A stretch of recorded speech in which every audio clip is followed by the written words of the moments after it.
marco regulatório da criptoeconomia? Ou, mais tecnicamente, o marco regulatório dos prestadores de serviços de ativos virtuais. Geralmente, começamos qualquer debate jurídico tratando sobre o que é determinada legislação. Nesse caso, eu proponho um outro caminho, o que não é a Lei 14.478 de 2022. Essa lei não é o marco regulatório da criptoeconomia, por uma razão muito simples: não há qualquer tipo de menção a criptoativos, tokenização, blockchain ou qualquer espécie de tecnologia de registro distribuído. A Lei 14.478, portanto, não é limitada à criptoeconomia. E é bom que não o seja, já que pode ser aplicada a qualquer ativo virtual na terminologia utilizada pela legislação e independentemente da sua infraestrutura tecnológica. Na realidade, portanto, a Lei 14.478 dispõe sobre as diretrizes de prestação de serviços de ativos virtuais, tendo por foco, assim, a regulamentação das prestadoras de serviços de ativos virtuais. Existe um escopo subjetivo e outro objetivo quando avaliamos a Lei 14.478. No que se refere ao escopo objetivo, ou seja, quais são os objetos, os assuntos abrangidos pela lei. Essa lei ela não se aplica aos ativos representativos de valores mobiliários sujeitos ao regime da Lei 6385 de 76, nem altera qualquer tipo de competência da Comissão de Valores Mobiliários. Assim, sobre o escopo objetivo de aplicação da Lei 14.478, o artigo 3º se propõe a definir o que é ativo virtual. Ativo virtual, para fins da lei, deve ser entendido como a representação digital de valor que pode ser negociada ou transferida por meios eletrônicos e utilizada para a realização de pagamentos ou com propósito de investimento.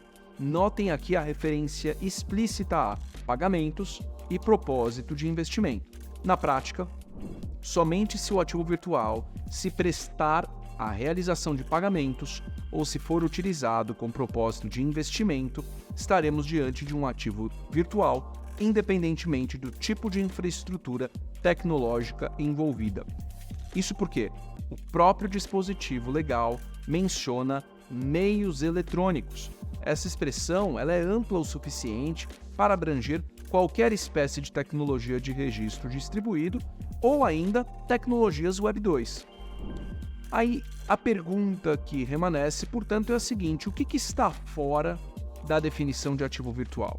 Bom, os incisos componentes do artigo 3º da Lei 14.478 é que tratam do tema.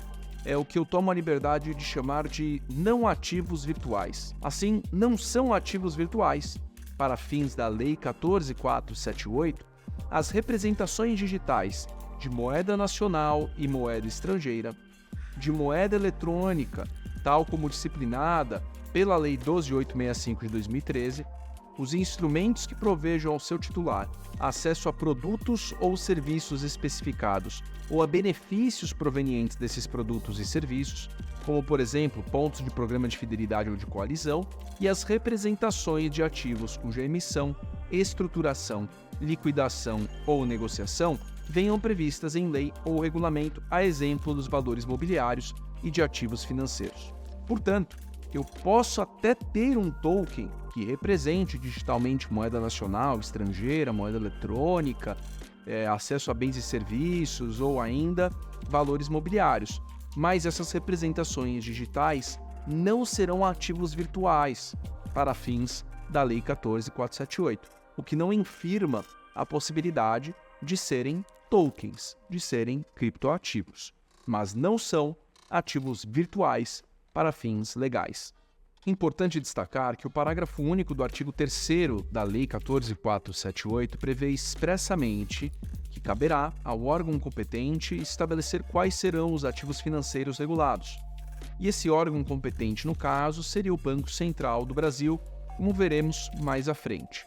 Ainda em relação a esses não ativos virtuais, destacamos a menção à moeda fiduciária nacional ou estrangeira. Essa menção levaria à conclusão de que uma representação digital direta de moeda soberana estaria fora do escopo da Lei 14.478 de 2022. Isso não se aplica às stablecoins, porque stablecoins não são moeda. Ao invés disso, são um instrumento que faz referência à moeda e pode ser utilizado, as stablecoins, para fins de pagamento ou com propósito de investimento, o que incluiria, portanto, essas stablecoins dentro do caput do artigo 3º da Lei 14.478. Portanto, é correto afirmar que stablecoins são ativos virtuais. Entretanto, uma CBDC, uma Central Bank Digital Currency, sendo uma representação direta pelo respectivo Estado de uma moeda soberana, não seria ativo virtual pela literalidade do inciso 1 do artigo 3º da lei. Uma moeda eletrônica tokenizada, por sua vez, seria uma stablecoin mensurada em reais e, por expressa previsão da Lei 14.478, também esta representação digital de uma moeda eletrônica não pode ser qualificada como ativo virtual, posto que prevalece o seu conteúdo de moeda eletrônica com a aplicação da Lei 12.865 de 2013 e não da Lei 14.478 de 2022. Além disso, também não são ativos virtuais as representações digitais de instrumentos que viabilizem acesso a bens e serviços ou aos benefícios proporcionados por esses mesmos bens e serviços. O que nós podemos enquadrar aqui que tem a relação com o nosso mundo cripto, mundo Web3?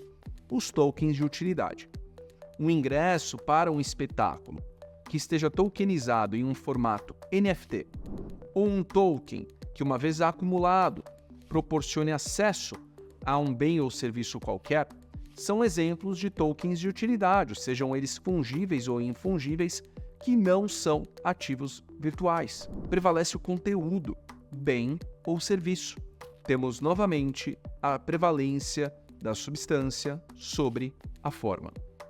O acesso a um serviço viabilizado por um token está muito mais próximo às ideias de gift card, voucher, cartão pré-pago, e por isso não há que se qualificar tais tokens como ativos virtuais, salvo se a comunicação feita por aquele que os emite acabe por distorcer a sua natureza, viabilizando a sua qualificação como um contrato de investimento coletivo, ou ainda se o propósito de investimento acabar por preponderar em detrimento do caráter consumível materialmente dos bens e serviços.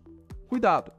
Uma interpretação literal e superficial, apressada desse tema poderia levar à conclusão de que todos os tokens de utilidade não são ativos virtuais e, por não estarem acobertados pela Lei 14.478, os usuários não estariam protegidos pela referida lei. Não nos parece que essa seja a melhor interpretação do assunto. Vou explicar por quê. A Lei 14.478, ela menciona, para a atração da qualificação como ativo virtual, o propósito de investimento. Assim, no cenário em que um usuário, assim como eu, adquire qualquer tipo de criptoativo ou token de utilidade, vamos imaginar aqui Ether, mas o adquire para fins especulativos e com propósito de investimento. Neste caso, chegaríamos à conclusão de que estes criptoativos são sim ativos virtuais, pois possuem propósito de investimento. Por outro lado, no caso de um usuário que adquire Ether como um insumo para o desenvolvimento de suas aplicações de segunda camada, ou seja, para a criação de dApps, Decentralized Apps, ou aplicativos descentralizados, ele claramente está adquirindo esse token, esse criptoativo, de modo a obter acesso a um serviço ou a um benefício proporcionado, uma utilidade proporcionada por uma determinada infraestrutura tecnológica. E qual seria essa utilidade? Qual seria esse serviço? Justamente o acesso à infraestrutura tecnológica das EVMs, Ethereum Virtual Machines, sendo que os Ethers de titularidade deste desenvolvedor são o combustível para que esse usuário possa desenvolver a sua aplicação.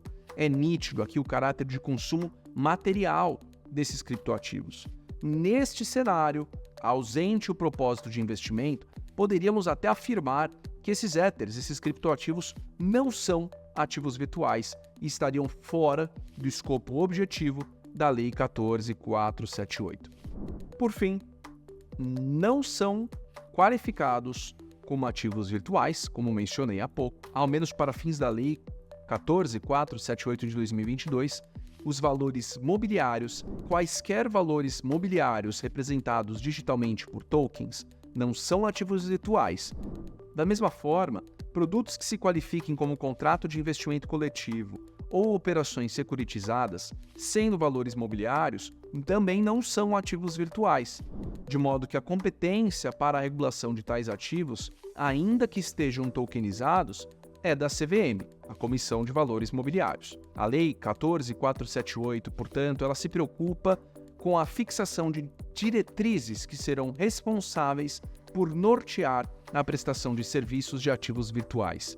Essas diretrizes, por sua vez, serão norteadas por parâmetros a serem estabelecidos pelo Banco Central do Brasil, que é a entidade definida como competente para tratar do tema pelo Poder Executivo. Essas diretrizes conectam-se diretamente com as atividades a serem desempenhadas pelas prestadoras de serviço de ativos virtuais. Por isso é muito importante que a interpretação dessas duas perspectivas seja feita de forma concorrente. E é desse ponto que trataremos nos próximos episódios. Até lá!